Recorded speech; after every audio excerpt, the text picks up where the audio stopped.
October 5th, 2019, Calvin Castine at 250 River Road in Peru. We're back.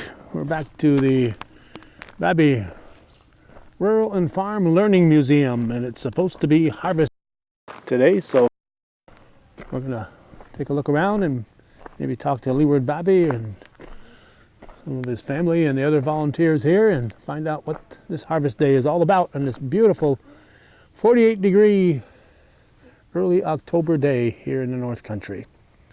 It's a busy day in the North Country. We just left the Stetson Road in Shazy where they're having a stomp the ground event where about 1,000 people with metal detectors have arrived, and they're looking for objects out in one of Lance Rover's fields on the Stetson Road. And when we leave here, we're going to stop in briefly to Country Dreams Farm on the Pellerin Road in Beekman Town. But for right now, it's the Babbie Rural and Farm Learning Museum and their 2019 Harvest Day.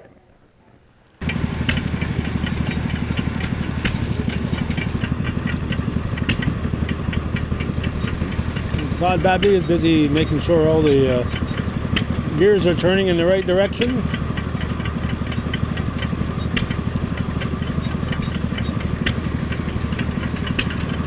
I'm not sure what he's got going here. Looks like a planer, I would guess, but I'm not sure.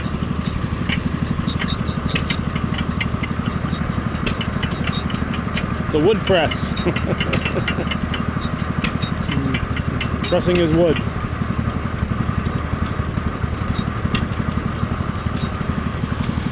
They are busy. Leeward is over there supervising the activities here. There we go. There we go. I'm assuming this is a planer, Todd? Yes, like a about 1860s planer. It's a smaller one. We actually have 3 planers. So this is our smallest one. 1860s now. They didn't have tractors moving them then. What did they do to motivate this thing? Mostly steam at that point. And then by the 1900s they had gasoline engines.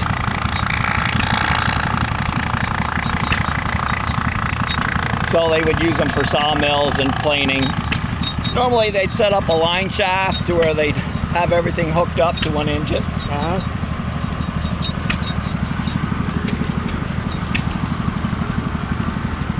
You plane to get a uniform thickness and it smooths it out. Okay, so the idea wasn't to... Rough cut, it's all different thicknesses. Right. The wood is not necessarily the same thickness, so this here, for finished work, it'll give you a piece of lumber that's going to be equal to the next piece of lumber coming through.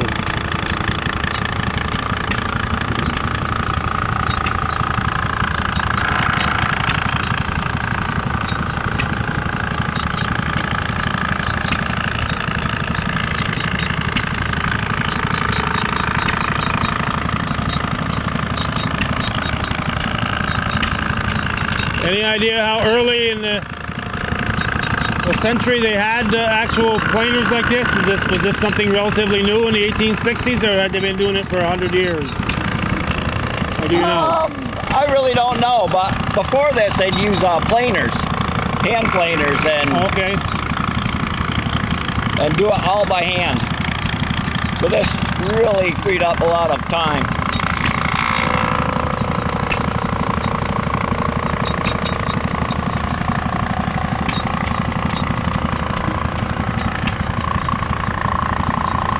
Okay, I think we got the idea on this one. You got more stuff set up.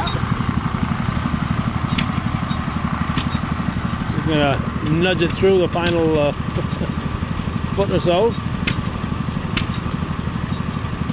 You'd have to have somebody moving it along once it got to a point where it wasn't touching the wood anymore. All right, moving right along.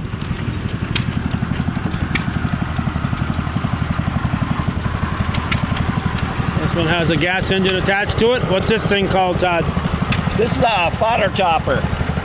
Before this, it was used for grass and corn. It's just to chop it up smaller for cows. So this has a patent of 1897. And a lot of times they'd have an elevator, so you'd make a pile and make silage with it. Okay, but it wouldn't chop it like we were used to with insulage, though. It just this is a basic chop. Yes, that's a little bit longer than I'll demonstrate it for you. All right. This is not finely chopped like you would find with what we call insulage, but this would cut it down and make it more edible for the cattle.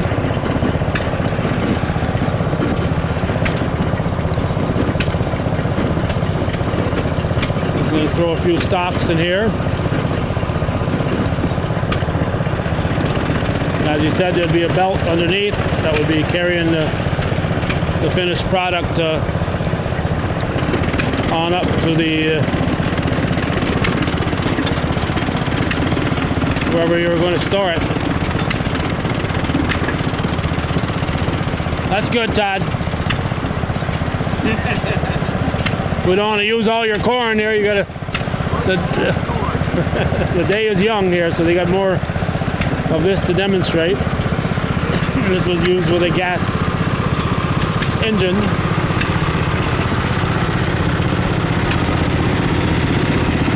This is an engine I just picked up. It's a Wisconsin engine.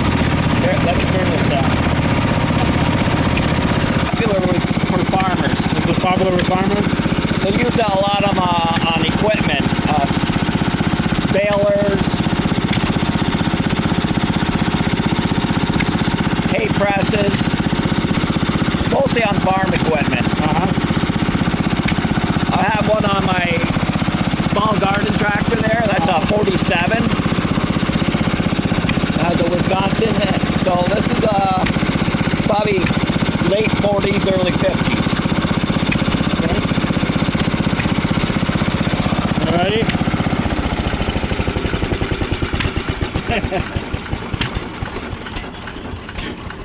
Ooh, didn't backfire. And this here, this is the Massey Harris, 6 horsepower. It's about from, I can't find they destroyed the record, so it's about like 1925. and that was used for sawing wood. Oh, they'd use it. These engines were used for everything. Vacuum pumps for milking cows, water pumps to pump water. They'd use them all winter long to cut up their wood because they had wood heat for their kitchen and just heating the house. So they went through a lot of wood. And I have a buzzsaw on it. That's what they call them, a buzzsaw. And I'll saw up some wood. Alrighty.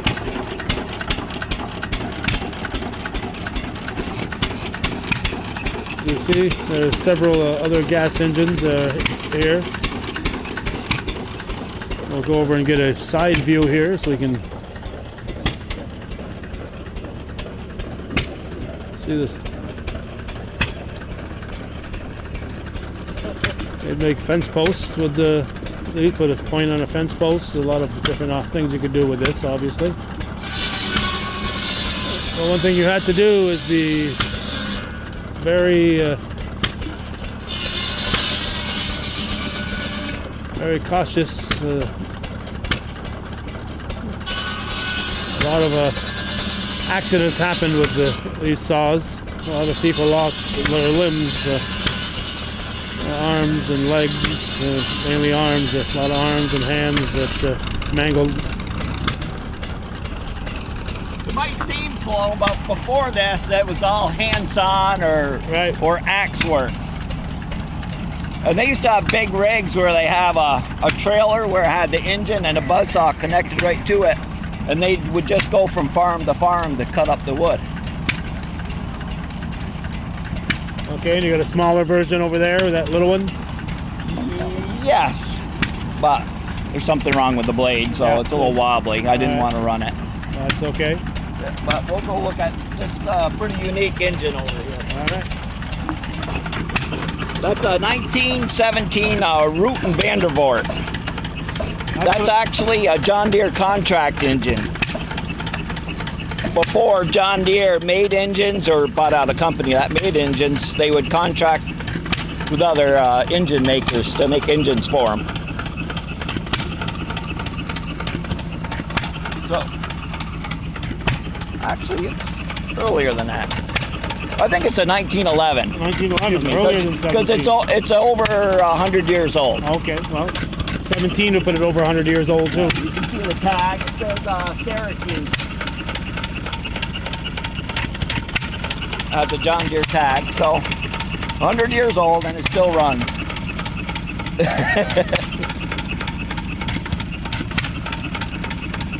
They just never quit. And they all run on gasoline. Yes. How long can they run on a gallon of gas?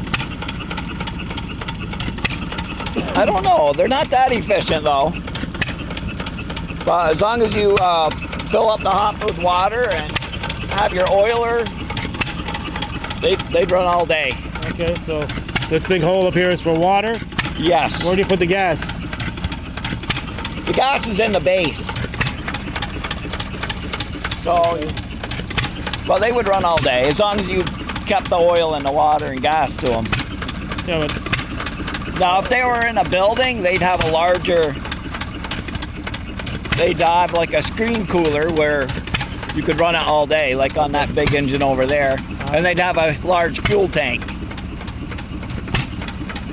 Because a lot of shops used them, like wood shops, you know, they'd have a line shaft and they'd have a lathe and a bandsaw and probably a drill press all hooked up to them. running off the same engine.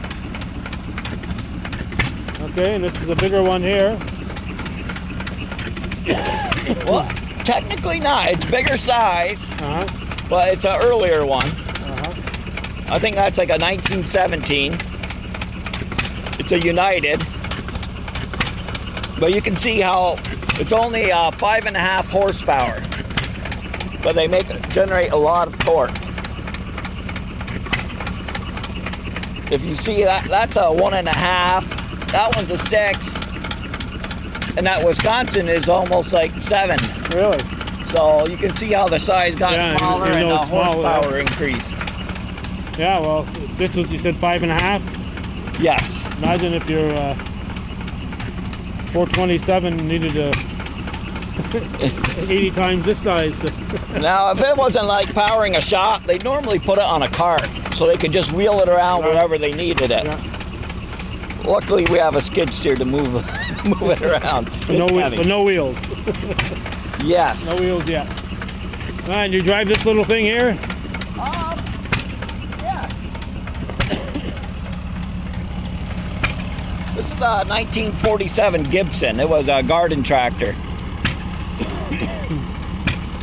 So, I know before they made a plant, they'd actually use Ford rear ends and cut them down. But they were very handy and very popular. There were like 3 manufacturers, Shaw, Gibson. I forgot what the other one was. It wasn't Cadet. No. Those are more lawn tractors. These are just like a small tractor. To work in your garden. It's very simple. It has a Wisconsin engine. They use like truck parts on them.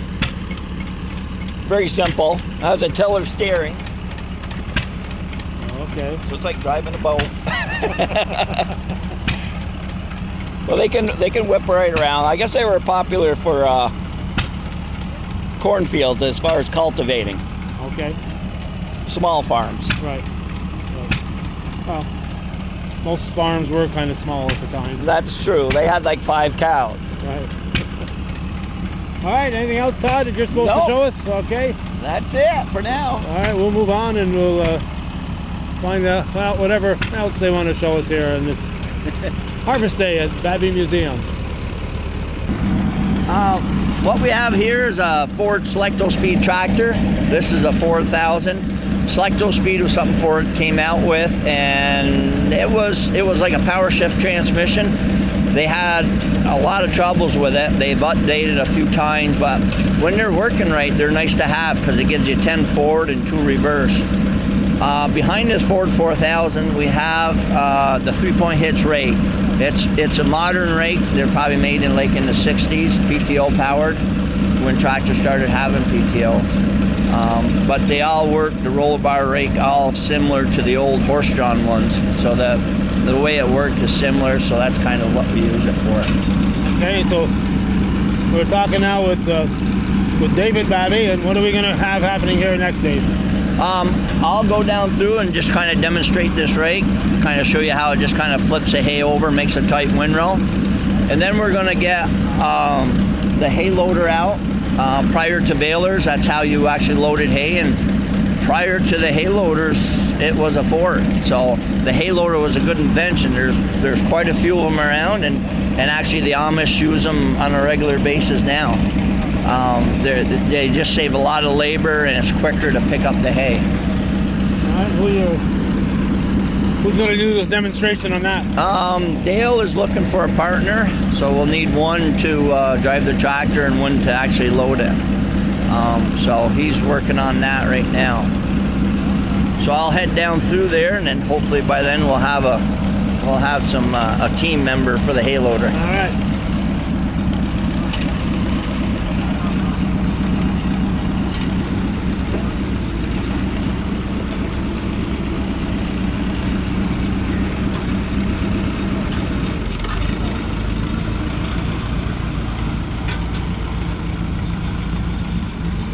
Normally this hay here is already in a windrow. Normally it would be flat from when they mowed it. It'd be laying flat in the ground, but they had these windrows already. But so he's just demonstrating how the rake works.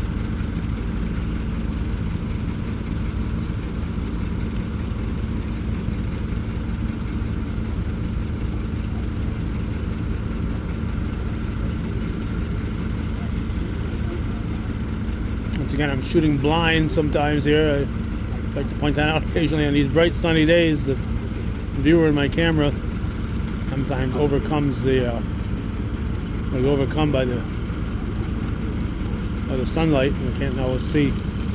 So now he's going to get Dale Bombard's going to get a partner and come through here with the hay loader, which is right here, and they will pick up the hay and drop it on the wagon. So here we have this is my son's 8N. This was Doc Burrow's just up the road for many years. That used to be his private tractor, and then I ended up purchasing it from Seth Forens. This is earlier because it doesn't have the side distributor and it doesn't have the tachometer. 1950 they put the tachometer on there. So driving the tractor is Dale Bombard and Tom Ryan on the wagon. Tom Ryan's on our board, and Dale's a past president and a very good volunteer to the museum since day one. He's been here helping us out. So has Tom Ryan ever done any of this before here? He says not. So this will be a experience for him. His mother grew up on Sunny Hill Farm here, so she could probably show him how to do it. Yes, and I'm sure Dale Bombard's mother could too, because she used to cook for a very big family, according to Dale, and do the chores too, and help out in the field. So you see Tom working feverishly trying to keep up with the hay loader. Yes. So this is a McCormick Deeren style. This actually picks up the windrow backwards.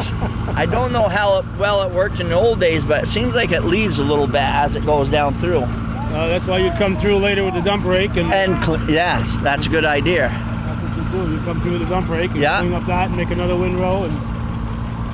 And then pick it back up. Because back then they didn't waste any crop. No. I mean, everything was taken care of. You see Tom is spilling more than he's actually putting on there, but he's putting a good effort into it. Yeah, but when they you have your big meal that the mother and the wife has cooked, you'll be the first one at the table, though. Knowing Tom. He's a big enough man, I'm sure he ate his share. Yeah, so that's a quick demonstration of that particular hay loader. Okay. There's different styles. We have a new idea that actually picks the hay up in front, and then it has walking beams that actually just work the hay up.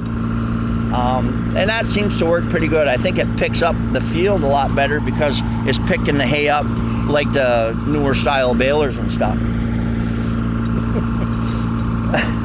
I'm not sure if they're going to be able to make it back here with that load of hay or not. I don't know. So you're going to put it at the barn today, or you're just going to reuse it out here? We'll just reuse it out here. We put up a stagecoach building a little bit tight in there, but I mean, if you want to demonstrate it, we can. Well, we did that. I think last year we saw some of the hay going in the barn with the hay forks and stuff. So you got some footage of that. Yeah. Well, there goes half the load. Well,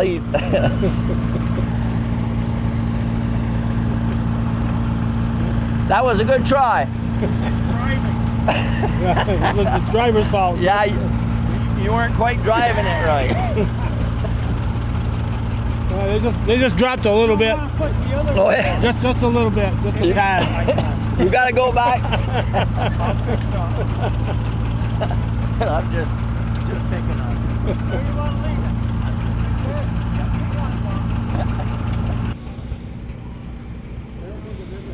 it? It might say Thresher, but it's Thrasher, isn't it? I don't know the correct way I've of always saying heard it say Thrasher. So Thresher. So, yeah. So, we had Prue School go through the museum Tuesday and Wednesday, and we kind of went through the evolution of farming, how in the early hundreds, a lot of the stuff was hand done. You know, the hand sickle for cutting the corn, the scythe for cutting the hay and the small grains. But as time went along, they invented machines like what you see here to make their job easier, and as the farms got bigger, they could actually do more crops and have more animals. It was just a with it. And one of the progressions, as you seen earlier, my brother was demonstrating some of the hit and miss. Now this is a hit and miss on the larger side, and this hit and miss is big enough to run this wooden thrasher that you see here. Now this is an international harvester. This is the 8 horsepower. It doesn't sound like much, but 8 horsepower back then was a big motor. It was more of the torque versus the horsepower. It was a different rating than they did today. But this one runs about 400 RPMs, and like I said, it was designed for this heavier operation. This one's 1911, so it's a little bit over 100 years old, or actually 1908, looking at this information we got here. And we've had it belted up to this before, but unfortunately we have a leak in our fuel tank and not be able to run it. Okay, so we won't see it operating today. So this is a smaller size thrasher here. Yeah, and imagine back, in 18 when this was made. It was plenty big. It was plenty big, and it served its purpose well. But this is a Westinghouse, disconnected, and we were fortunate to get it. Almost looks like a Wells Fargo. I think they were. Stagecoach company built this. I'm sure them businesses work together and that type of thing. But yeah, you can tell by the older equipment, the more wood that you have involved. Like a lot of the earlier stuff before they started forging metal and stuff was all made out of wood. This was kind of going through a transition where there's a little bit of metal on it, but basically the structure of the machine is wooden. Oh, it's amazing. You got your original painting on there, or the signage and stuff. This has been kept in great shape. This obviously wasn't kept outdoors. This was kept in the barn. Yeah, for being 140 years old, it was definitely stored, and we keep it stored here. Yeah. And we'll be demonstrating the larger thrasher behind it, but these older units, they would actually have to hand feed them, because your cylinder was in theirs, hand feed them, and then the straw come out the back, and they would have to, bucket the oats there, and then the straw, they would have to do something with it. As time went along, they put blowers on and elevators on so they could actually do more thrashing without having to deal with the straw. What we should point out to people who have no idea what we're talking about is you get the oat plant, and the oat plant had the seeds on it and had the stalk here, and this would separate the seeds, the grain, and that's what you want to use. And in most cases the straw was used for bedding. Yes, correct. It would be stored upstairs or somewhere in the barn, and then especially in the wintertime when a lot of the animals stayed in through the winter, that they would actually use it for bedding, keep them dry and warm. Yeah. Yes, and I kind of jumped ahead of myself. Let me grab a bundle and we can just show them. All right. The stalks in that case were not eaten.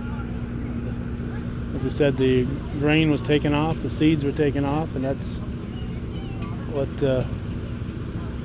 they made grain out of. And here we go. Here's a fully stocked oats here, and it's in a bundle. Yeah, we grew it in this field here. We took our corn binder, or grain binder actually, and bound it up and stooped it and dried it for 3 to 4 weeks, and then we put it on the wagon and put it in storage. Now I'm a stooker who goes back over 6 decades of my stooking days. Tell the folks what stooking is. Stooking is to actually put a series of grains on the ground. Usually put 3 or 4 bundles together, and that allows it to dry. Because if you store it wet, it's not going to dry like that. It won't dry like that, right. And it won't dry flat but if you stook it right, everything is standing up. It sheds the water good, and then the air can get up through it to dry it. Yeah, and it's kind of like making a little teepee. Just so people can picture it. I want to get out of the shade here so that you can see the actual oats. So yeah, you would get 4 or 5 of those bundles and stack them up together and make a little teepee, and that's called stooking. Because prior to spraying and stuff, there was always grass in these, and you can see some of these had some grass in it, and that's what you're actually trying to dry. The oats, if you let it mature, is dry enough, but it's the grass and all the weeds and stuff that you have to get dry before you put it on a wagon or store it in your barn. So this has been a favorite for many years. So this came from Cumberland Head. Yeah, Romeo Trudeau, my uncle's. Was it your uncle's? Yes. So this used to make its rounds in Pointer Rush, Cumberland Head area. Ridge Road in Champlain. Yeah, all the way up Champlain. A very good operating thrasher. We've been using it for 12 or 13 or 15 years there now. Yeah, we got to point out that farmers didn't all own a thrashing machine. One guy would own it, and he'd go around and work with different farmers, and I imagine they would pay him for his time, and or if he was a farmer that was nearby, they might trade a little time with him for his use of his machine. But yeah, and the farms had granaries, so we've still got the granary at my home. It's no longer a granary, but there was a granary there at one time. Yeah. And it made it affordable for that one person that made this purchase, which was a big purchase back then, to actually justify it and utilize it and get paid for, actually the purchase of it. So yes, it wasn't uncommon for farmers to share equipment and work together and to get their crops in. Yeah, baling, not baling hay, but picking up hay or picking up corn. I can remember lots of farmers coming over and with pitchforks, and back then the chopper was at the silo. Mm-hmm. It wasn't a field chopper. The chopper was at the silo. You'd bring it up to that chopper. You'd come out there with your pitchfork and throw a bundle that might have, I don't know, maybe a dozen, 8 to 10, 12 stalks of corn in there, and throw them in there and put them in a wagon and bring them up to the barn, and it would be chopped right there at the barn and blown into the silo. Yep, correct. Okay. All right, so I'll get Dale to fire it up and we can watch it in action. All right, we're going to get some actual threshing going on. I got to find out which way the wind is blowing, because I don't want to eat any more dust than I have to. I'm already coughing as it is.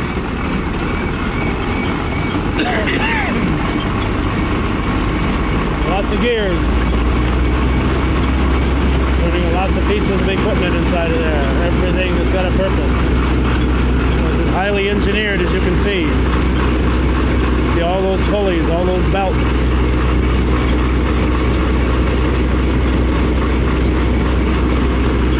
And Dale Lombard, we're gonna put him to work again here.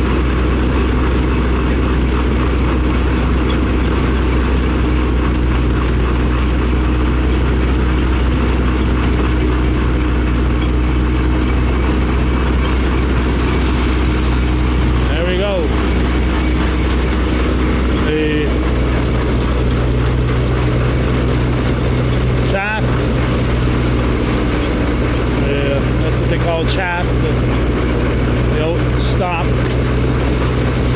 Out over there, that again would be used for bedding. And the oat grain, see some of it's fallen here in the ground. This bag is here so they would try to bag it if possible.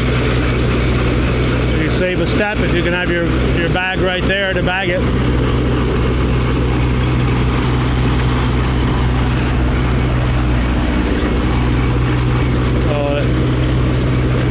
Very dusty job, and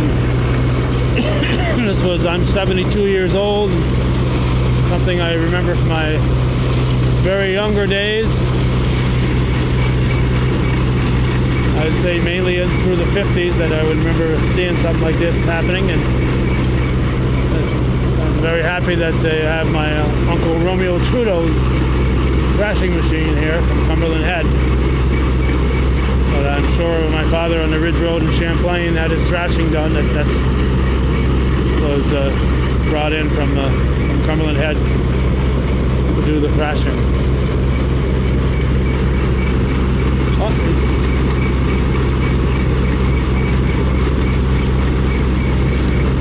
I told him we had enough, but he doesn't want to stop. We've got another filmer in here, so we just wanted to get a little bit for him. Oh, okay. He's from Plattsburgh State. They're doing the class that they're in. Now, is that on the wrong side again. Is that a reporter with him here? Yeah. A young lady. That's my wife. Trying to explain, what we're doing here. Well, she's picked up a little bit over the years, has she? She has. She has. In fact, she caught on right away when I asked if they were going to bale some corn today, and she knew right away you weren't going to be baling any corn today. You didn't get that by her. You taught her well. And what's her name? Karen. Karen. Yeah. Karen Babbie. She does all the schools, organizes all the schools for the museum, and she's here on special weekends helping out, and she's a big asset to the museum and all the volunteers and the board members. Yeah.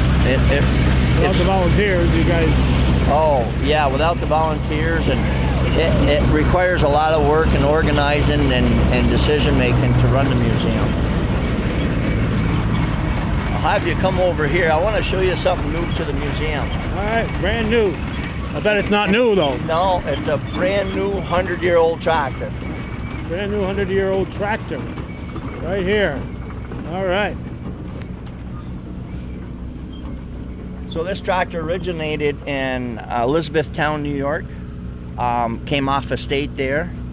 The Pratt family, I believe Mike Pratt's brother, sold it to a guy in North Carolina in the 80s. So went down to North Carolina. He took ill, so Mike Pratt bought it back to this area 4 to 5 years ago. And my father and Dale Lombard went to get he donated some parts for a project that we were doing, Mike Pratt did, and my father seen this case and he just fell right in love with it. He thought it would be such a nice piece for the museum. So you talked David into buying it? Yes. On loan Well, from David, yeah, actually he helped me purchase it and the idea of keeping it here at the museum. So this is what they call a cross motor case. They made one model prior to this, but these cross motors were basically the first tractors that they really designed. This is the smallest one. This is a 1018. They made a 1537. I think they made a 2538. So this is actually the smallest one of the three. It's 100 years old. It's exactly 100 years old. Yeah, exactly 100 years old. And we've displayed it here at the museum, and I thought it would be cool to set up on the old hay press for the demonstration. Okay. So you don't go down the road with those tires. No. And I was telling the schools, then prior to mid-40s, when, after World War I, all the tractors came on steel wheels. And, prior to that, they were on steel wheels. But then after that, they actually converted a lot of them back to rubber, because as they put in better roads and tarmac roads, you can't be running down the tarmac road with this. No, and they're actually really rough riding. I can imagine. They work good in the soft dirt, but if you get on any kind of hard ground, there's no traction to it. They just bounce around is what they do. Yeah. And then this is what they call a hay press. And the hay press was designed after the loose hay type thing. And they found that by making bales out of loose hay, they could put more in their barns, store it easier.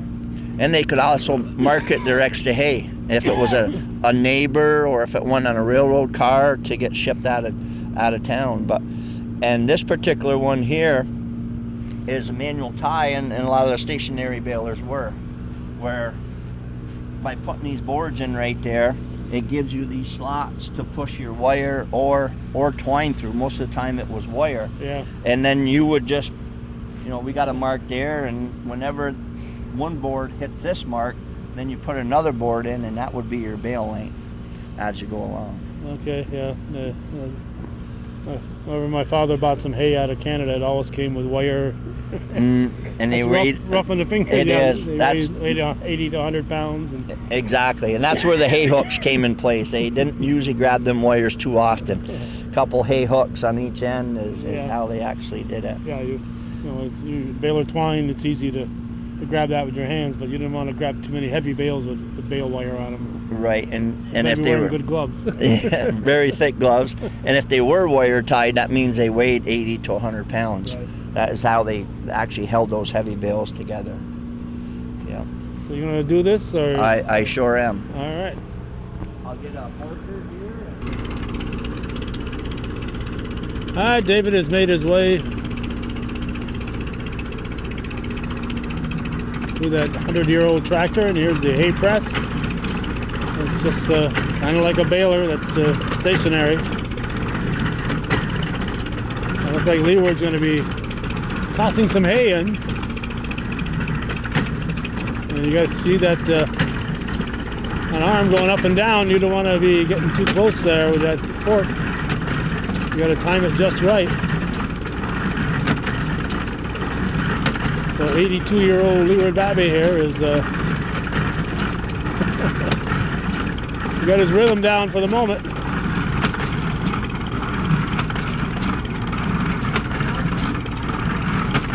As you can see how much danger there was with all this equipment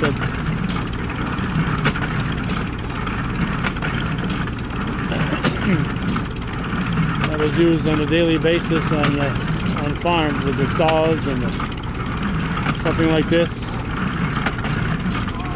You got to be paying attention to what you're doing.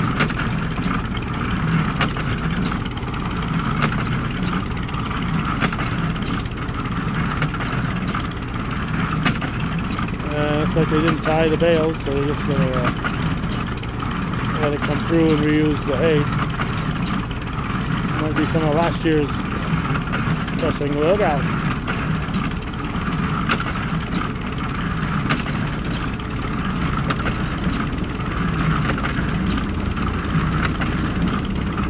Alright, there's Leeward Babbie making hay here at Babbie Rural and Farm Learning Museum.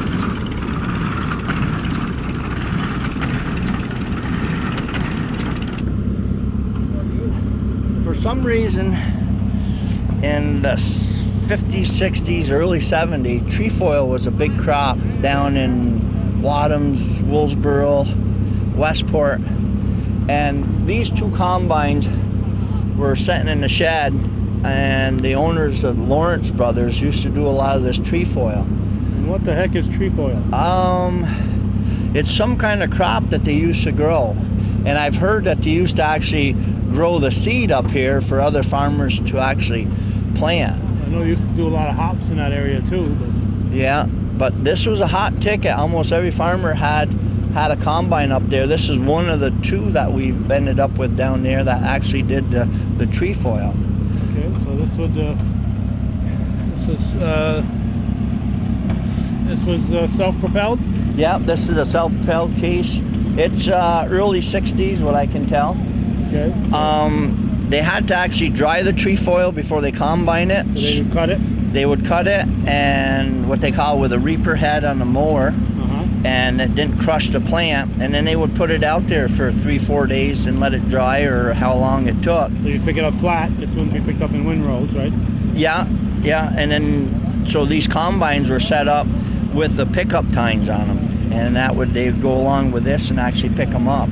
We've used this for oats, and I find that cutting the oats, especially if I have a grass or weed problem, you cut them, you let all that dry, and it's a lot easier to put through the combine, and it keeps the moisture out of the grain also. So it's kind of a good concept. If you have clean oats, then it's not a problem, but if you have a little bit of foreign weeds and stuff in there, it actually works good. So I was fortunate enough to buy this particular unit here. This is a smaller brother here. This is a pull type. This is probably made in the 50s. This also had attachment with the pickup, and I have the pickup head on it, but I actually would mount in the front, and then that would actually pick it up. Okay, this one here is showing it being mowed here.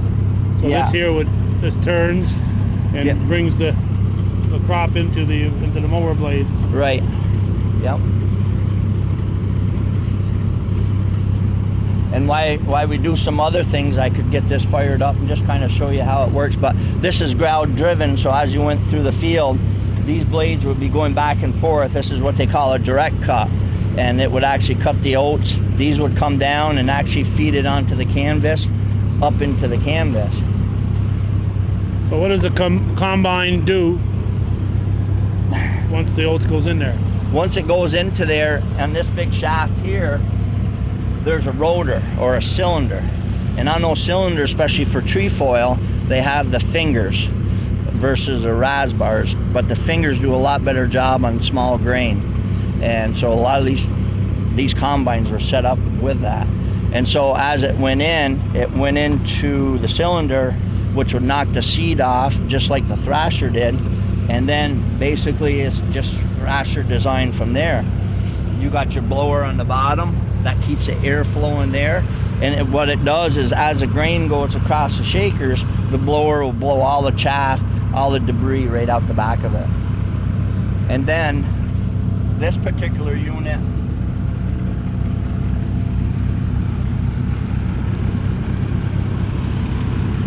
has the bagger. My father had one on the farm, and that was probably the dirtiest, hottest, worst job that I ever was involved with on the farm. Ours was a Ford, so the motor was in front of that stand there, as you can see. So there's a lot of heat coming off that air-cooled motor. But a man would sit up there, and with the two chutes that you see come down there, there's a switch valve on it. So once got full, you'd switch it over to the empty bag, and while that one's filling, you would take the bag off, tie it off, drop it, and you put it on this chute. And then once you got the chute full, that you would actually trip it, make a pile of bags to be picked up after. Okay, now the chaff, all that straw is coming out the back here. Would they come along later and windrow that and bale it? Yes, they would. Yeah, they would utilize the straw, and which made good bedding. Yeah. So do you have one of each of everything here in this museum? No, I ran out of time. I had some more stuff I wanted to bring out, but But you do have them here. Somewhere in here, there's one of everything ever made. it could be. It's a good thing you've got an understanding wife. You know that, don't you? I do. It started with farming, and now it's continued on to antiques and the museum.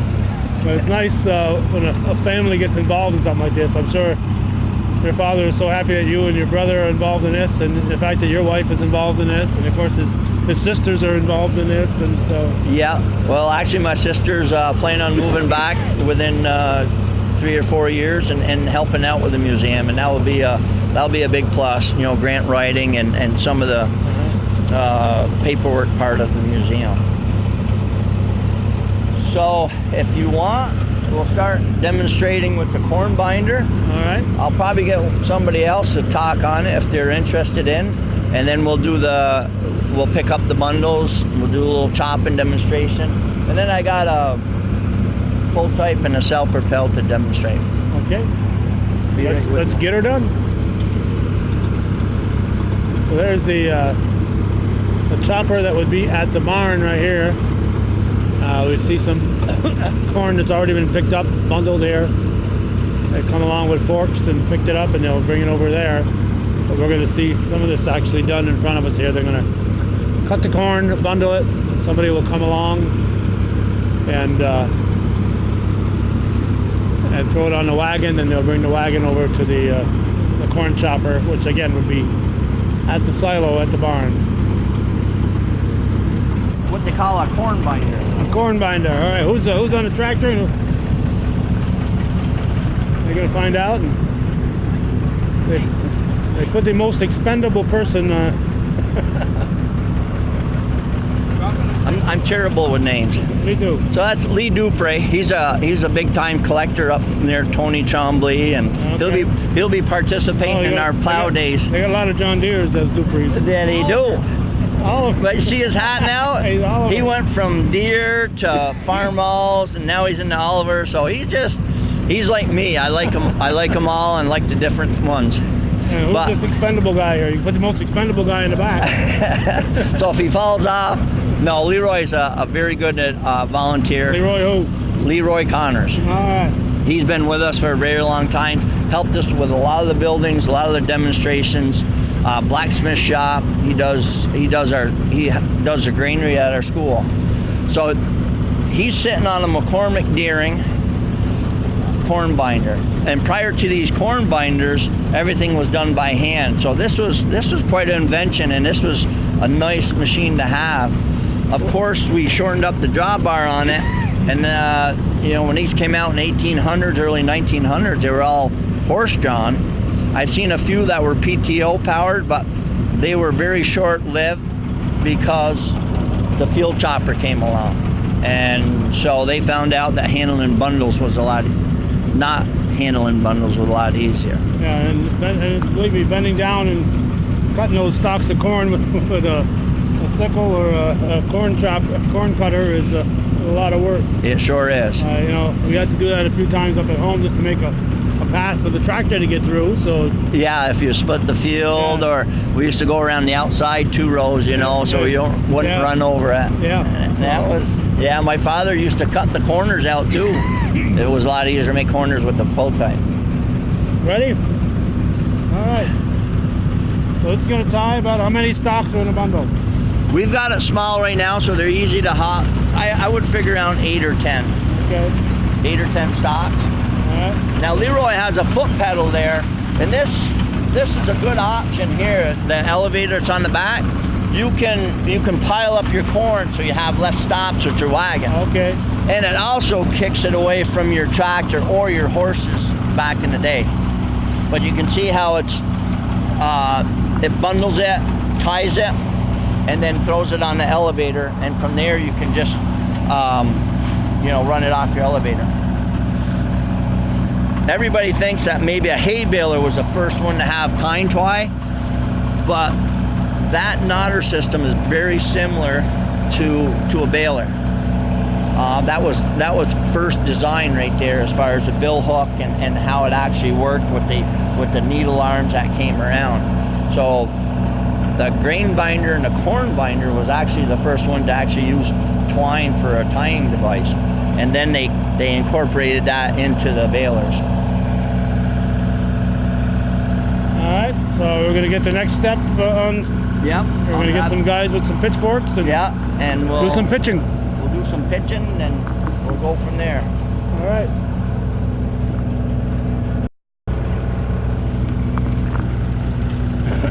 All right, no pitchforks here. They got some of the people who are. I'm out on work release. Some of the people who are visiting the museum, putting them to work. So visit this museum at your own risk. You might just get put to work. Well, there they are. See, they're all tied together, and you would normally have a pitchfork.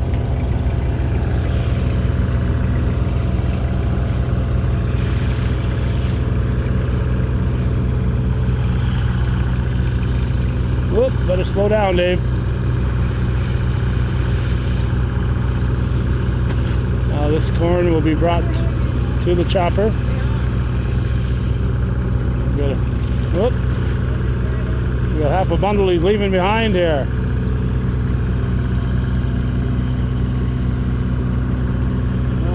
He'll come back then. He ain't wasting time.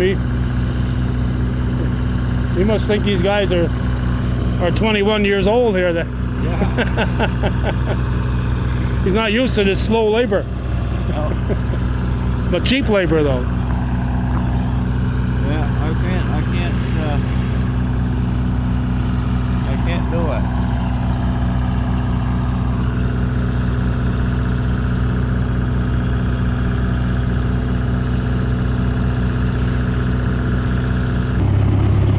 Alright, we'll make our way over there. Dave, introduce us to the tractor. The tractor's 2236 McCormick Darren. You can see at one time it did have the steel wheels on it. They were cut off and converted to rubber. This is a tractor we purchased at Jim McFadden's auction in Sharon Springs, probably around 10 years ago. All fixed up just like it is. I did a little tuning to it, but it's a cool big old tractor. I like displaying it and using it. I don't know if you've ever seen the RFD channel. One of the things they have on there periodically is the big auctions where one antique tractor after another comes through and they just sit there and drool. Yeah. Especially some of the rare stuff. But yeah, I have seen them on RFD TV, and you kind of wish you were there, and yet you were a millionaire, you know, to bring home more toys. Alright, you're gonna run that Sure can. This is a Blizzard. I found this one in Vermont. It's not too common. Paypack was the more common, and McCormick Darren in this area. But I thought it was kind of unique, and so I picked it up, and it's a good working piece. Somebody stole your silo. Yes, we have to pretend today. Okay. Alright, we're gonna pretend there's a silo right there. This hard-working crew is going to throw those corn bundles in here. Again, this would be pitchfork type of work.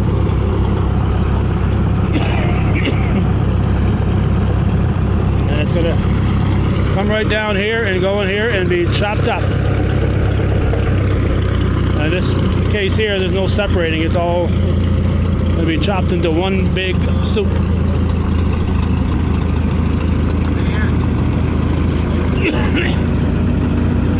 Get out of the way so that the soup doesn't land on us. This is called ensilage.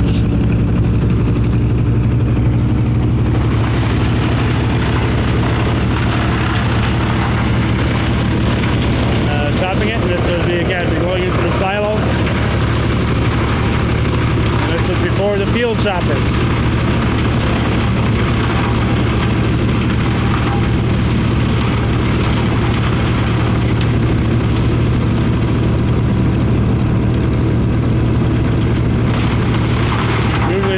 Up on the wagon tossing them in.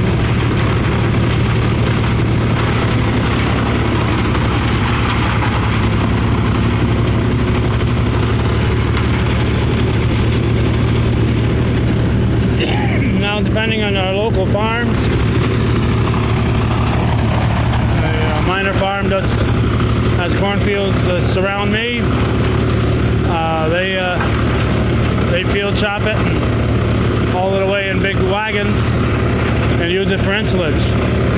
The Drew's Poultry, on the other hand, you've seen the videos we've done there. They take only the corn kernels. Everything else is left in the field, and within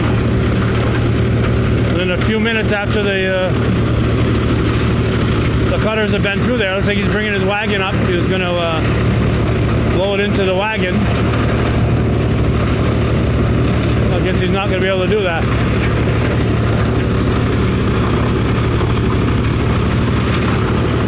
So Drew's Poultry only wants the kernels of corn to feed their chickens. So the rest is immediately ground into the ground with big wheel harrows, and you can check out the videos we've done of that. We've done that a couple of times over the years.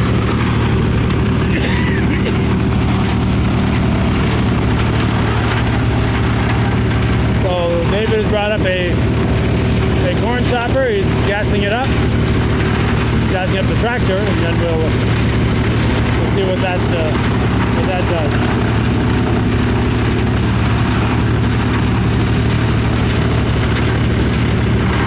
Early 50s AR. Early 50s AR John Deere. AR John Deere, yep. Okay. And this will be powering a Paypack chopper.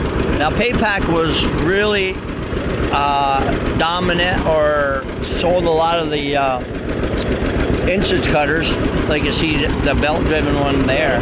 They got into the pull type for a short while, and then I'm not sure what happened to the company, but they kind of phased out as the bigger companies came along and produced bigger field choppers. But fortunately, we bought this one from Mike Pratt too at a good price, and it makes a good display piece. And you'll be throwing it into what kind of a wagon? It's a casting wagon. They were around in the 70s. We had one on the farm, but it's a self-unloading wagon. Prior to these self-unloading wagons, they had what they call the false front wagons, where they would run a pipe in the back, cables, and a false front. They had a power unit that pushes it out the back, and then they use like potato diggers, and that's how we did it, at the very first part of it before we bought the self-unloading wagons. But that would be more period to this chopper here. Now, once you get going, we'll show the spelling of that casting. We had some neighbors that moved into our area, and they knew our name was Castine, and they thought it was really something that we would bother to put our name on the side of the wagon like that. It says kind of bragging, isn't it? We go through all that work, put the name on the wagon. Yeah. So a lot of the farmers do there now, but yeah. Well, it wasn't our Castine name, it was the Casting wagon. Casting wagon. All right, so you're gonna go do some field chopping here, or not? Yeah. I'll pull up there and we'll see what we can do. All right. I'm gonna keep the camera rolling, and we'll show you how not to spell Castine.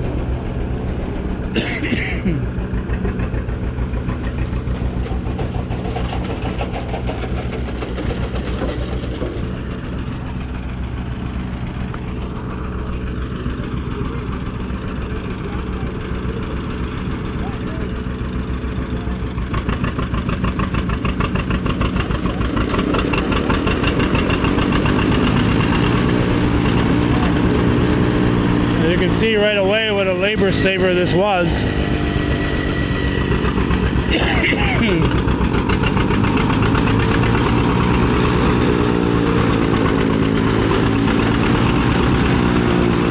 Before,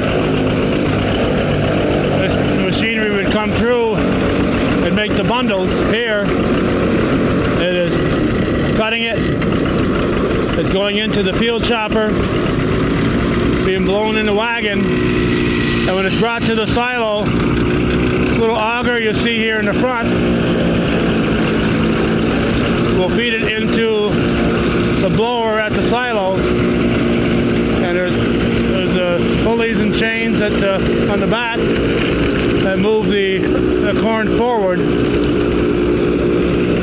so that it pulls all the corn from the back up to that front and empties the wagon at the silo.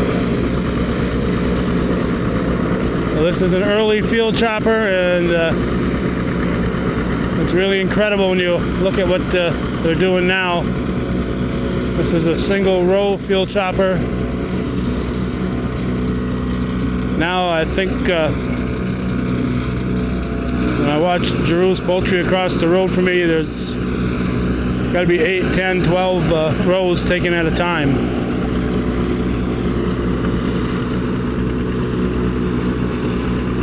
Of course, again, they're not chopping. They're taking only the kernels and dropping the rest, and then plowing it underground, which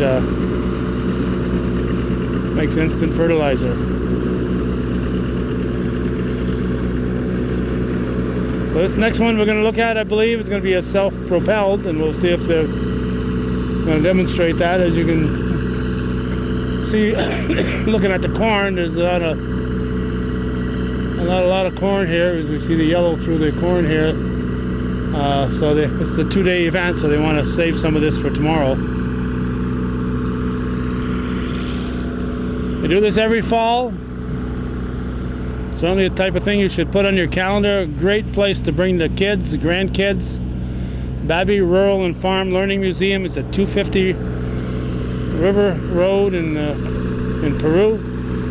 Maybe a mile from the school, so it's easy to find. And when you get a day like this, it's certainly a day well spent. All right, 3 rows. 3 rows. So if you were big enough and fortunate enough in the mid-60s, this is what you were chopping with. As you can see, there's no cab on it. The earlier design, self-propelled, balers and whatnot were all open station cabs, so you're fighting the elements. But still, you could produce a lot of corn silage with this. This is, you can either go 3-row narrow, like we're planting our corn here, 30-inch rows, or you go a 2-row wide, which was, I believe, 36 inches wide. It's powered by a 471 Detroit, running 151 horsepower. So back then, that was a lot of horsepower, because in the 60s, we were running a single-row chopper on a small Ford. So, and you didn't see too much of this around here. This one came from the Utica area, and I was fortunate enough to buy it from a guy. All right. So we'll hook up to the wagon and we'll do a demonstration. A brief demonstration, because again, they got to save some corn for tomorrow.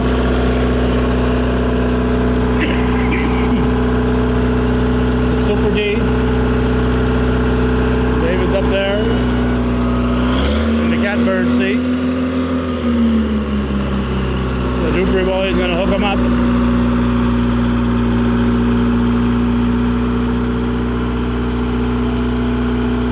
Not sure how good a view he's got of the guy back there holding the drawbar.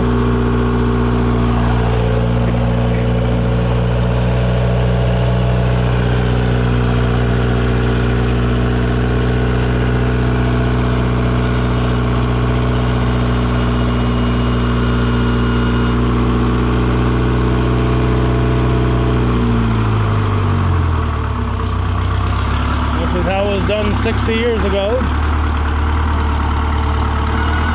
or 50 years ago.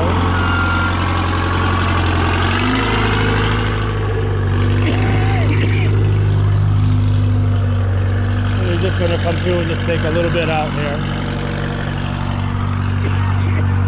Not going to use all 3, I don't think. Let's see.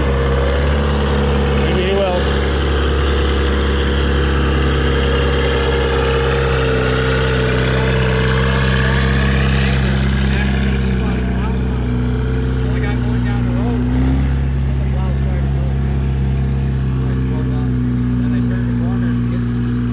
When you come here, you'll quickly realize that you can't quite see it all in one visit, so you'll have a full time when you're here, but you may find yourself wanting to come back for more.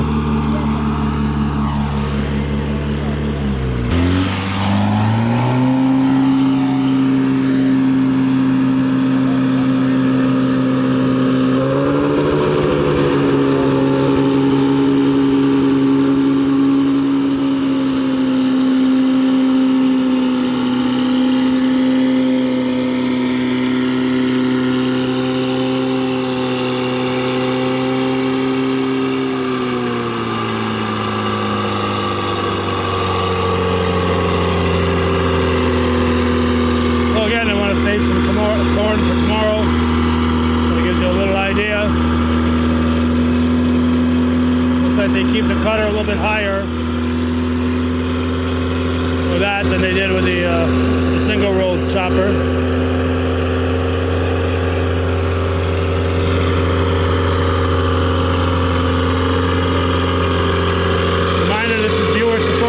Television, hometown cable. Our only support is when viewers steps up to support our programming. I want to thank Bob and Rose Juneau on this October 5th renewed their viewer support. Renewed it, and we appreciate Bob and Rose's continuous support of hometown cable. And a lot of other folks that help, but we need everybody to step up and keep this programming coming. All right. I gotta tell you, that was fun. That was fun. That was fun. The big roar of the Detroit got my heart pumping. So farming was a fun job then, and these guys never. I thought they worked hard, but it was just fun. No. No. If you enjoyed equipment and cows and Mother Nature, yeah, it was fun. But a lot of times it was a lot of hard work. And 7 days a week. yeah, 7 days a week, milking the cows twice a day. But I enjoy operating equipment, doing field work, so that was always fun to me. I noticed you haven't got any cows here at this museum. No. A couple horses, a couple donkeys, and chickens. Nothing you have to milk every day. Yeah, correct. Yeah. All right. Is there anything else that has to do with Harvest Day that we should look at while we're here, Dave? If you want, I can try to fire up the old combine and put a couple bundles through it. If you have a few minutes. Okay. And we'll then we're here, so okay, might as well get her done. I'll see what I can do.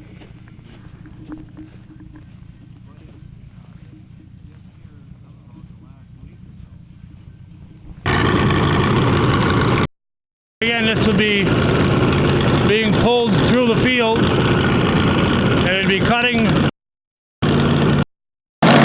the oats.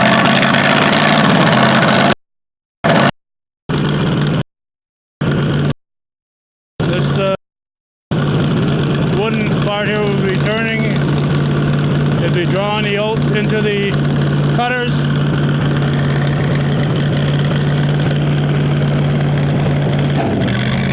And just like that, there comes your chaff. And there comes your grain.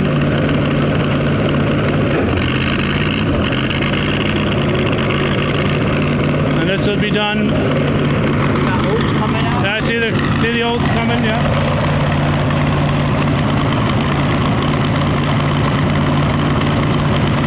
This will be done on the fly here. The tractor will be pulling it.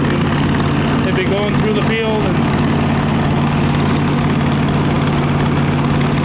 And there's some oats sneaking out the side here. If you recall,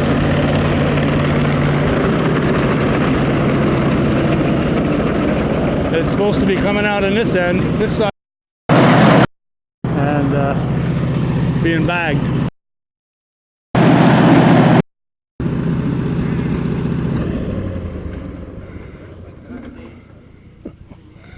So is it malfunctioning? Why is the grain coming out here, Dave?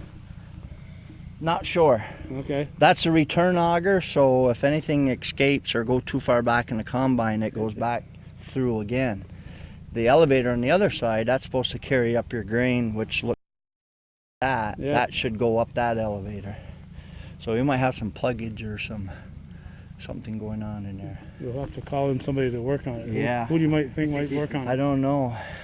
Maybe we get Vic to come down and tune her in for me. He might be time period. No, I've got enough repairs to do myself. Yes, there's always a lineup. Yeah. For sure. Yeah. Well, we want to thank you, Calvin, Oh, for coming down on this beautiful fall day It's a beautiful day. and record some of this equipment being used, so in the future and other people can actually see it being used and how it was used. It's almost at the end of your season here. When are you guys going to close for the year? This is our last weekend. This is it?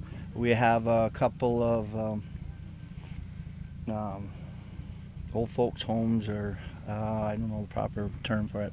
They're coming in the 15th and the 17th to tour the museum. Private showings type of thing. Yeah, Okay. after we're closed. And you open up in the spring, how early? First weekend of May, I believe. Okay. And we start with plow day that weekend, and then we have our special weekends through the season. All right. Yep. And I want to thank all the volunteers and everybody that helps make the museum go. All right. Okay. It's not exactly what you would find on a typical farm, but they do have a stagecoach here that provides rides for young and old alike. And the guy from the